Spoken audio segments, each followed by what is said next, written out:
আসসালামু আলাইকুম বিয়াস, আপনারা সবাই কেমন আছেন? আশা করি যে যেখানে আছেন সকলেই ভালো আছেন। আলহামদুলিল্লাহ আমি ভালো আছি। আর একটা নিউ ভিডিওতে আপনাদের সবাইকে স্বাগতম।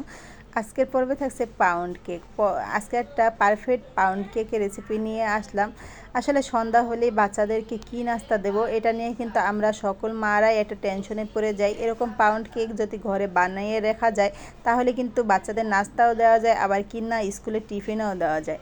এই যে দেখুন পাউন্ড কেকটার কালারটা কিন্তু খুব ভালো হয়েছে। এখন আমি চলে যাচ্ছি কেকটা বানাতে। প্রথমে কিন্তু একটা শুকনো বাটি নিয়ে নিলাম। বাটিটার ভিতরে 3টা রুম টেম্পারেচারে রাখা ডিম নিয়ে নিলাম। আপনারা চাইলে ফ্রিজে থাকলে কিন্তু কমপক্ষে 1 ঘন্টা আগে ডিমটা বের করে নিতে হবে। এখন কিন্তু ডিমের ভিতরে 1/3 কাপ চিনি দিয়ে দিলাম। চিনি দিয়ে একটা হ্যান্ডউইচ দিয়ে ভালো করে এটাকে ফেটিয়ে নিতে হবে। আপনারা চাইলে কিন্তু ইলেকট্রিক গিটার দিয়েও এটা ফেটিয়ে নিতে পারেন। তারপরে কিন্তু এখানে আরও 1/3 কাপ চিনি দিয়ে দিলাম। আমি মোটমাট 1/2 কাপ পরিমাণ চিনি দিলাম।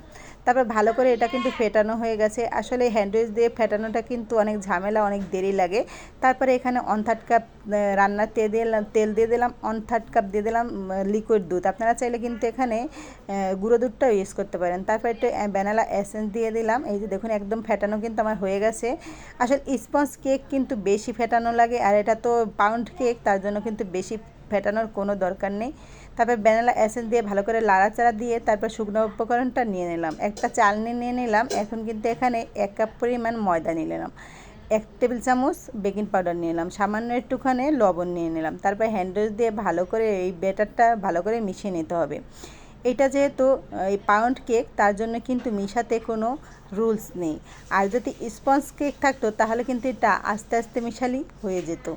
ব্যাটারটা কিন্তু একদম রেডি হয়ে গেছে। এখন এখানে সামান্য আরেকটু তেল দিয়ে দিলাম, 2 টেবিল চামচ মতন তেল দিয়ে ব্যাটারটা আরেকটু ভালো করে রেডি করে নিলাম। এখন কিন্তু এখানে একটা পাউন্ড কেকের মোল্ড নিয়ে নিয়েছি। মোল্ডটার মধ্যে রেগুলার কাগজ দিয়ে তেল ব্রাশ করে নিলাম। এখন ব্যাটারটা কিন্তু ঢেলে নিলাম। আপনারা দেখেই তো বুঝতে পারছেন যে ব্যাটারটা কেমন হয়েছে। তারপরে কিন্তু ভিতরে বাবলস থাকতে পারে, তার জন্য একটা কাঠি এখন কিন্তু ভালো করে এটাকে ট্যাপ করে নিলাম। তারপর চুলার ভিতরে একটা কড়াই বসিয়ে দিয়েছি। কড়াইটার ভিতরে কিন্তু রেগুলার কাগজ দিয়ে একটা এখানে স্ট্যাম্প দিয়ে দিলাম। স্ট্যাম্প দিয়ে কেকের ব্যাটারটা এটার ভিতরে দিয়ে দিলাম। আসলে কাগজটা দেওয়ার কারণে একদম ওভেনের মতন কালার আসবে। তারপর ভালো করে এটাকে ঢেকে দিলাম। এখন কিছুটা ড্রাই ফ্রুট কেটে নিলাম। তারপরে কিন্তু 10 মিনিট পর এটাকে খুলে তারপর কিছুটা ড্রাই ফ্রুট দিয়ে দিলাম। আপনারা চাইলে ড্রাই ফ্রুটটা স্কিপও করতে পারেন। তারপরে আবার কিছুক্ষণ ঢেকে রেখে দিলাম।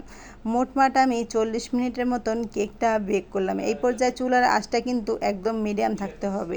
এই যে দেখুন এখন কিন্তু 40 মিনিট পর আমি দেখব যে কেকটা হয়েছে কিনা। ভিতরেও পরে একটা আমি বাটি দিয়ে দিয়েছিলাম, জানি এমনভাবে বাটিটা থাকতে হবে জানি ভিতর থেকে কোনো কিছু বের হয়ে না আসে। এখন কেক চেক করার পালা যে কেকটা হয়েছে কিনা।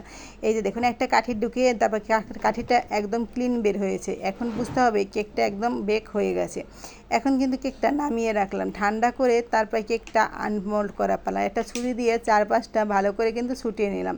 তারপরে এটা কিন্তু আনমোল্ড করে ফেললাম। দেখুন কালারটা কত সুন্দর এসেছে, দেখতে কিন্তু অনেক সুন্দর লাগছে, খেতেও কিন্তু অনেক মজাই লাগবে। আসলে বাসায় বসে যদি আমরা এরকম করে কেক বানিয়ে রাখি তাহলে বাচ্চাদের কিন্তু টিফিনেও দেওয়া যায়, সন্ধ্যার সময় নাস্তায় দেওয়া যায়, কোনো গেস্ট আসলে তাদেরও দেওয়া যায়। অনেক উপকার আছে। মাত্র 50 টাকা খরচ করেই কিন্তু আমি 200 টাকার মতন একটা কেক বানিয়ে ফেললাম। আর এই কেকটা যদি বাজার থেকে কিনে আনতাম তাহলে 180 টাকা বা 200 টাকাই দরকার হতো। আর কেকটা দেখেই বুঝতে পারছেন যে কেকটা খুব ভালো হয়েছে, আর কোনো অনেক সফটও হয়েছে, দেখতেও কিন্তু অনেকটা সুন্দর হয়েছে। আপনারাও চাইলে কিন্তু এরকম কেক বানিয়ে রাখতেই পারেন। আজকের ভিডিওটা ভালো লাগলে অবশ্যই লাইক, কমেন্ট,